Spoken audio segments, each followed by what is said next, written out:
What if... Huy! Ano to? What?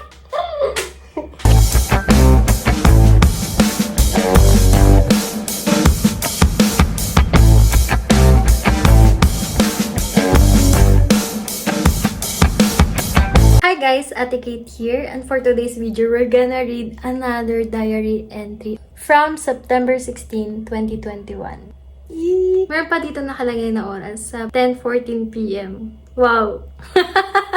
Babae talaga ako, meron talagang oras eh. Dear future husband. Hi! Kung sino ka man, or meron ba talaga? Lo!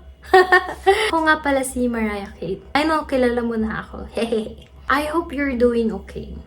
Ang dami kong gustong sabihin. Siguro this season in my life is very messy. I don't know what is my future or what career I would take. But I hope I made a good choice, whatever it is. Aww. Well, I chose you. So I probably made a good choice. Yee! I thank God. Because you know, all my life has been decided or managed by Him. Kung alam mo lang na ilan na busted ko sa kaartihan ko. Highs. Lo!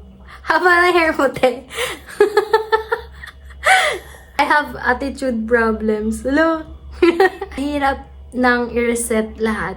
I hope makawala na ako sa mga yon. I hope that I will become a good person for you. I'm going to try my best to love you.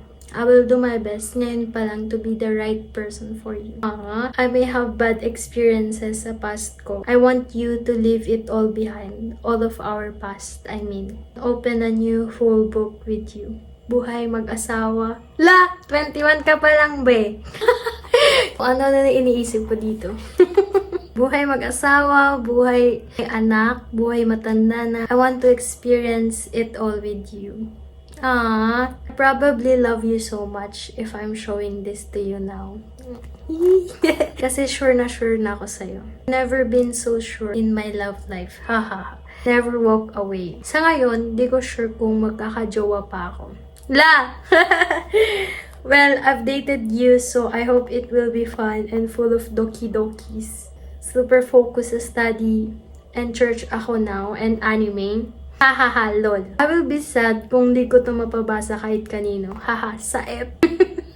But I know you will come for now. Lalangoy muna ako sa pag-ibig ni Lord. Hey! That's so good! Lalangoy muna ako sa pag-ibig ni Lord. I will make sure punong-puno ako ng pagmamahal ni Lord. Mahalin din kita ng nararapat. True love, kumbaga. Hey! What if... Hoy! Ano to? What if September 16 pa kitang ma-meet? What? What? Wait lang, again. What if September 16, 2022 pa kita ma-meet? What? Wait. What is this? Guys, tagal naman. I don't know, but I will pray for you every day. And I will wait for you. Salamat sa pagmamahal mo sa akin. Saludo ako sa'yo. Napagtyagaan mo ako. Hoho, cute mo. Hehe, I love you kung sino ka man. I waited for you, so I just know I love you. Sa'yo lang ako. See you. Asan kiss ko? Uy! Please take care of me. Then, pumirma ako. And then, it says here, 10:31 p.m. Wow! May oras pa talaga. Nagsulat pala ako ng ganito nung 2021. Whoa, this is a big revelation for me, guys. I cannot say this yet, but I will reveal something to you guys soon. So, di ako kapaniwala. It's so fun reading this to you guys. God bless and Ate Kate out.